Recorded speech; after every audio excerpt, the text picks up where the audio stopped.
চলচ্চিত্র শিল্পী সমিতি কর্তৃক সাংবাদিকদের মারধরের ঘটনার পর অবশেষে 24 ঘন্টা পেরিয়ে যাওয়ার পরে গভীর রাতে বেশ কিছু সিদ্ধান্ত হয়েছে। সিদ্ধান্তগুলোর মধ্যে অন্যতম, শিল্পী সমিতি সমস্ত ক্ষতিপূরণ বহন করবে, আহতদের চিকিৎসার ব্যয়ভার বহন করবে, যে সকল ক্যামেরা সহ অন্যান্য যন্ত্রপাতি ভাঙচুরের ঘটনা ঘটেছে সেগুলো নতুন করে কিনে দিবে এবং জয় চৌধুরী সরাসরি ক্যামেরায় এসে সবার কাছে ক্ষমা চাইবে সহ অভিযুক্তদের 1 মাস শিল্পী সমিতিতে নিষিদ্ধ ঘোষণা করা। অভিযুক্ত প্রমাণিত হয়েছে শিল্পী জয় চৌধুরী, শিবা শানু, আলেকজান্ডার বউ, ফাইটিং গ্রুপের এক সদস্য এবং শিল্পী সমিতির পিয়ন। এই অভিযুক্তদের 1 মাসের জন্য শিল্পী সমিতিতে প্রবেশ নিষিদ্ধ করা হয়েছে। এদিকে জয় চৌধুরী প্রকাশ্যে ক্যামেরায় যখন ক্ষমা চাইতে আসেন তখনও ঔদ্ধত্য প্রকাশ করেন, ক্ষমা চাইতে অস্বীকৃতি জানান, গড়িমসি করেন। জয় চৌধুরীর এই ঔদ্ধত্যের কারণে সাংবাদিকরা পরবর্তীতে এই সিদ্ধান্তের বাইরে গিয়ে নতুন সিদ্ধান্ত ঘোষণা করেছে। নতুন সিদ্ধান্ত অনুযায়ী প্রতি বছর 23 এপ্রিল চলচ্চিত্রের কালো দিবস হিসেবে পালন করা হবে। সাংবাদিকরা আজীবনের জন্য বয়কট করবে, তার কোনো খবর কোনো গণমাধ্যমে প্রচারিত হবে না, তাকে নিয়ে কেউ সিনেমা বানালে সেই সিনেমার কোনো প্রচার কোনো গণমাধ্যম করবে না, কোনো গণমাধ্যম তাকে সাক্ষাৎকার কিংবা কোনো অনুষ্ঠানে ডাকবে না।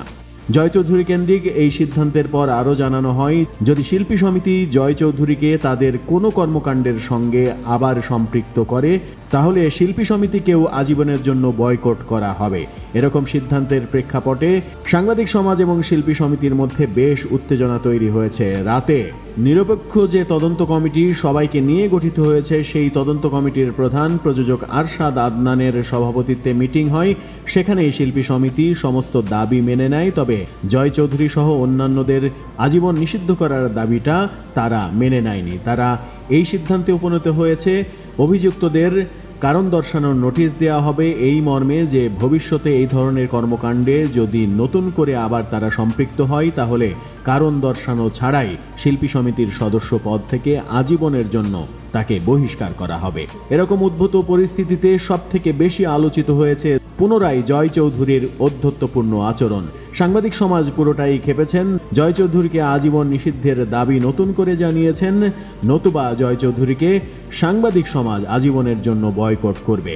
এই বয়কট যদি কেউ না মানে তাকেও বয়কট করা হবে বলে স্পষ্ট ঘোষণা দেয়া হয়। শিল্পী সমিতির সঙ্গে বৈঠক যে খুব একটা ফলপ্রসূ হয়নি সেটা তাদের এই নতুন ঘোষণায় স্পষ্ট হয়েছে। এখন দেখার বিষয় জয় চৌধুরীকে নিয়ে শিল্পী সমিতি নতুন কি সিদ্ধান্ত নেয়, আর 1 মাসের জন্য নিষিদ্ধ ঘোষিত আলেকজান্ডার বউ, শিবা শানু সহ অন্যান্যদের 1 মাসের মধ্যে শিল্পী সমিতিতে দেখা যায় কিনা। অবশ্য 1 মাসের নিষেধাজ্ঞা জয় চৌধুরীর ওপরেও রয়েছে।